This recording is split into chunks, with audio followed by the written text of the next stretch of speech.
Welcome to Module 2, Rebuilding Ohio. Today we continue to focus on Cincinnati. In the last lecture we discussed the rise of the city, from a military outpost to a technologically sophisticated industrial city that played a key role in the Atlantic economy. As important as the technology was, the laborers, many of whom were immigrants, largely from Germany and some from Ireland, were key as well. As late as 1850, nearly half the city was foreign-born. In this lecture, however, we will talk about the consequences of Cincinnati's growth, the human side of its vibrant, spontaneous, opportunistic rush to make money. Let's start our evaluation of the Miami slaughterhouse with the words of Timothy Walker, a migrant to Cincinnati from New England, from Massachusetts, in fact. He was an upper-class lawyer and a very prominent citizen in Cincinnati. He had not one but 2 degrees from Harvard.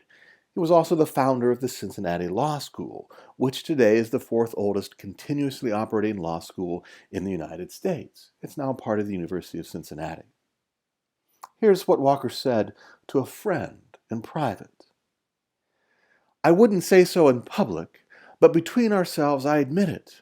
I am frightened by the current that is carrying us on. We are at this moment trying out a democracy without limits." Walker is suggesting that in Cincinnati, individualism had gotten out of hand, that in Cincinnati, the pell-mell toward the reckless pursuit of profit had undermined any concern for the good of the community or the common weal. Now, you need not believe Walker. He was an elite from Massachusetts. He was probably better off in a place like Marietta. Or at the very least, he had hoped to build Cincinnati along the lines of Marietta, but was disappointed when he saw how Cincinnati had developed. Walker made that observation in the 1840s. And whatever we think of his fear of ordinary people who didn't know their place in society, who worshipped money-grubbing entrepreneurialism rather than community icons of decency and respectability, we have to give him credit for looking out his window and accurately seeing that the people of Cincinnati were a thriving, opportunistic, and mobile people who also created an exploitive, overcrowded, chaotic, sewage-filled international city. That they had created an environmentally toxic community filled with disease, filled with racial and ethnic tensions, and filled with xenophobia. Let's explore those thoughts with a few examples, starting with Cincinnati's place in the pan-Mississippian world of the mid-19th century. Now, the phrase pan-Mississippian world is merely a new phrase to describe something very familiar to this class, the Mississippi watershed that defined the Hopewell interaction sphere. In the mid-19th century, so much of what Ohio did was tied to that pan-Mississippian world. And as a leader in the pan-Mississippian world, Cincinnati actively promoted and profited from slavery. At the very least, that meant feeding slaves because plantations were big consumers of pork, corn, and wheat, all things that Cincinnati processed and sold. But Cincinnatians also helped to finance slavery. Most plantation owners were cash poor. All of their money was tied up in property, in land and slaves, that is. So the cotton business ran on credit. A plantation owner would travel to Cincinnati to buy supplies. They would not pay with cash. Rather, they would hand the merchant an IOU, promising to pay after the cotton had been harvested and the profit made.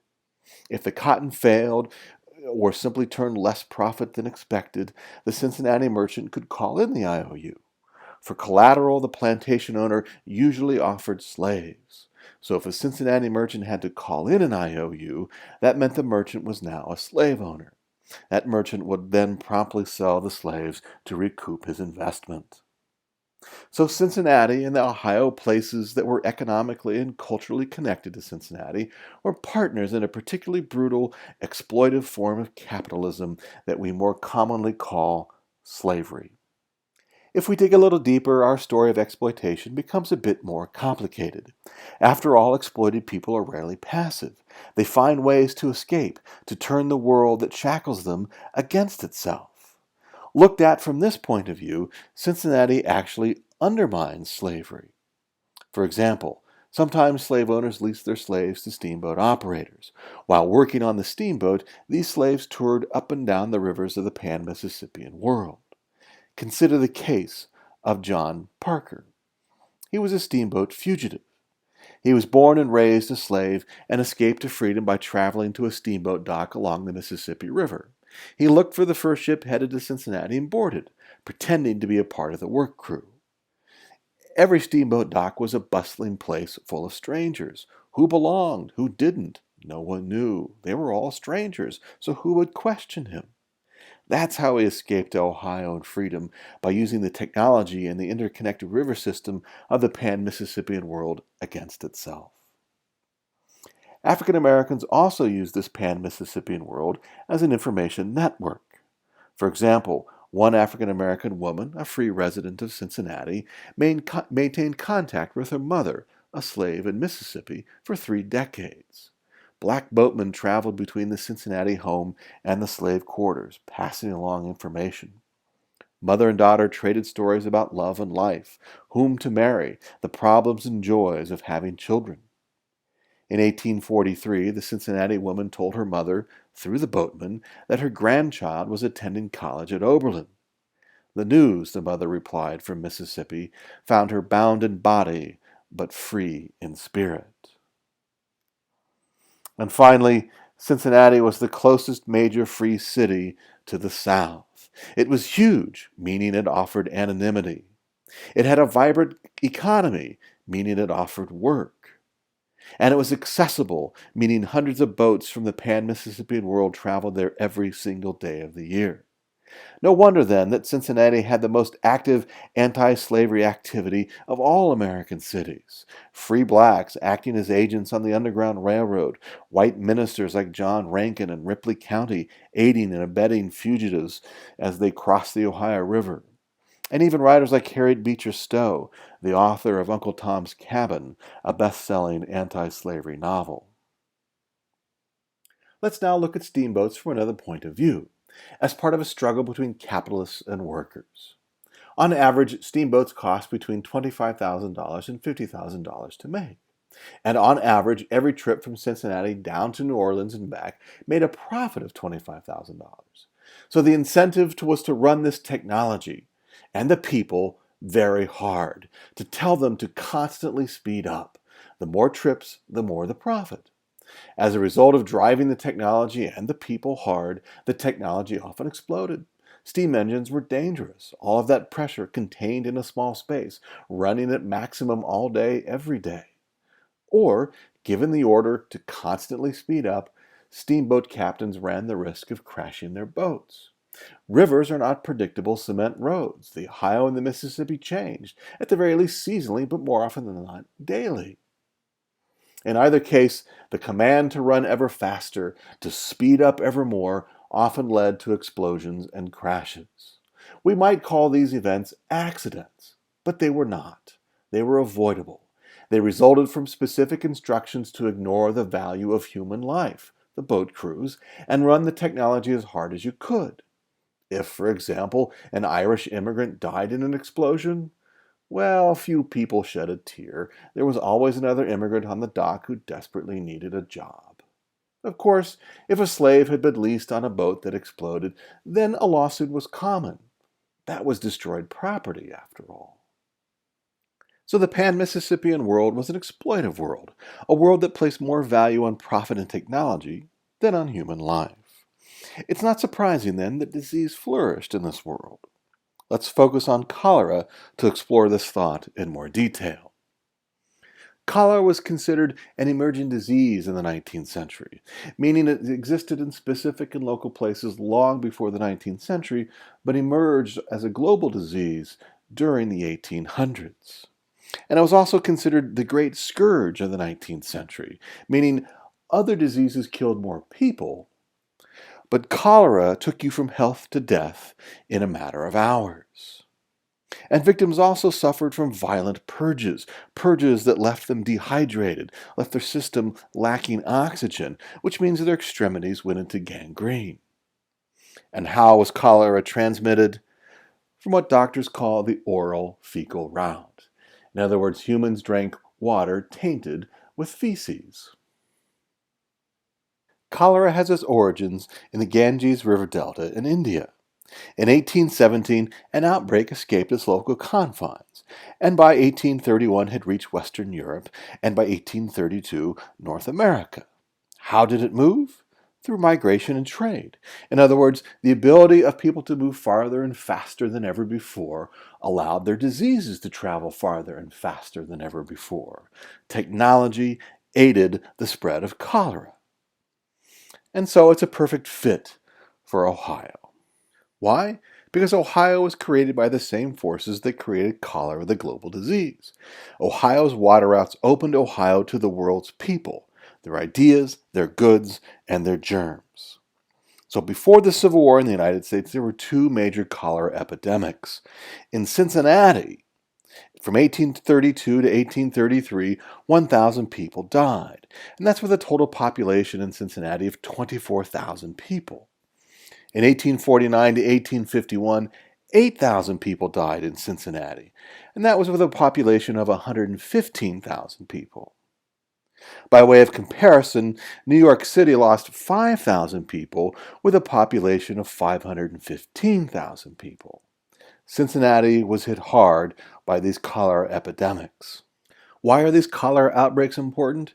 Because they tell us something about Cincinnati, about the kind of society that Cincinnatians had built by the mid-19th century. Cholera is in fact a disease that thrives in very specific places. It thrives in places characterized by rapid, unplanned urbanization. It thrives in societies characterized by gross inequality of wealth. It thrives in populations divided by instability and violence. And it's a disease that exacerbates existing social tensions.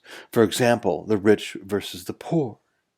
Those with the resources to flee did so, escaping Cincinnati for healthier places, leaving the poor to suffer through the crisis. Or perhaps it was the search for a scapegoat. Which socially marginal group of people could we blame for this crisis? Newcomers to the community usually made for the best scapegoats. After all, they brought their disease to our community.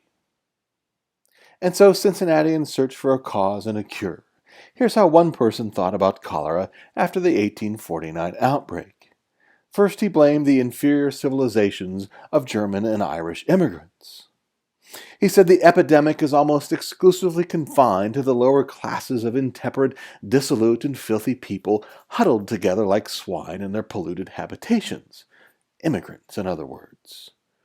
And his cure? Those sickened must be cured or die off, and being chiefly of the very scum of the city, the quicker their dispatch, the sooner the malady will cease. His observation is laced with the social tension, the class division, the xenophobia of mid-19th century Cincinnati. For that observer, the cholera epidemic wasn't a chance to improve the public welfare or the common weal. It was instead an opportunity to blame the people you don't like, justifying your callous attitude towards human life by saying those people brought their disease to our community. Fortunately, not everybody in Cincinnati responded the same way. No one understood the nature of cholera until after the worst outbreaks had already done their damage. But Cincinnati did make some changes. First, they tried to rid the city of its miasma. Miasmas are foul air stemming from decay. Now remember, this is the Miami slaughterhouses. There are animal carcasses all over the place. So the city set about cleaning the streets.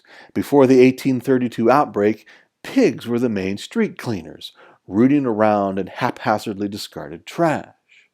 They also started slaughterhouse inspections and removed carcasses from the street.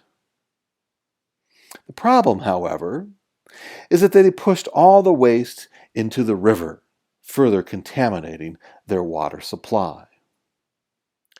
That cholera epidemics were a major problem for Cincinnati tells us that the city had serious social problems as well. And that's clear from the intense racial violence that erupted in Cincinnati every few years. In the late 1820s, the black population of Cincinnati had reached 10% of the city's total. In 1829, a white mob engaged in a terror campaign and forced half of the city's black population out. The city's black population would not reach above 5% until after the Civil War. And whites justified this violence, saying that they were protecting the city from outsiders. Are you surprised? In a city that grows too fast, that cannot build enough housing to support its residents, that values technology and profit over human life, that has thousands of people entering the city every day from all over the Atlantic world, all of whom are scraping by without status, angling to get what's theirs. We shouldn't be surprised that violence erupts when one group threatens to use a scarce resource like housing, or take a job that a second group thinks belongs to them. The exploitive, brutal world that Cincinnatians had created fostered this racial animus. And that animus extended to ethnic intimidation, or nativism. From 1845 to 1854, nearly 3 million new immigrants entered the United States. Most were Irish and German Catholics from distressed areas in Europe, and thousands of them made their way to Cincinnati. And that triggered a wave of fear, a backlash against immigrants. Native-born Cincinnatians noticed that the crime rate there had tripled, and the murder rate had increased sevenfold from 1846 to 1853. And they noticed as well that the most devastating cholera epidemic occurred in 1849. In other words, those immigrants brought their problems to our community. And so this wave of fear, this backlash in 1855 resulted in a riot. A white mob consisting of native-born Protestants attacked several immigrant neighborhoods and closed down voting precincts. The mob questioned whether these immigrants were both willing and able to become good citizens, so they shouldn't be able to vote. The mob's message was clear. Immigrants were threats to America. They brought disease and crime and took jobs from good Americans. Unfortunately, I could go on and on about the problems of Cincinnati, but let's pause here and take stock. By the 1850s, Cincinnati had become the symbol of Ohio and the premier city west of the Appalachians. It had built a thriving, technologically advanced economy. It was an international city with international problems. There was a chaotic and spontaneous development, a churning, diverse, grasping population, a brutal, exploitive economy, and a foul, deadly environment. But it also had strong connections to reform movements. Cincinnati residents wanted to fix what was wrong with Cincinnati. What was wrong with the pan-Mississippian world? What was wrong with the Atlantic economy that stretched from the United States across the Atlantic Ocean and into Europe? But that's the subject of our next lecture.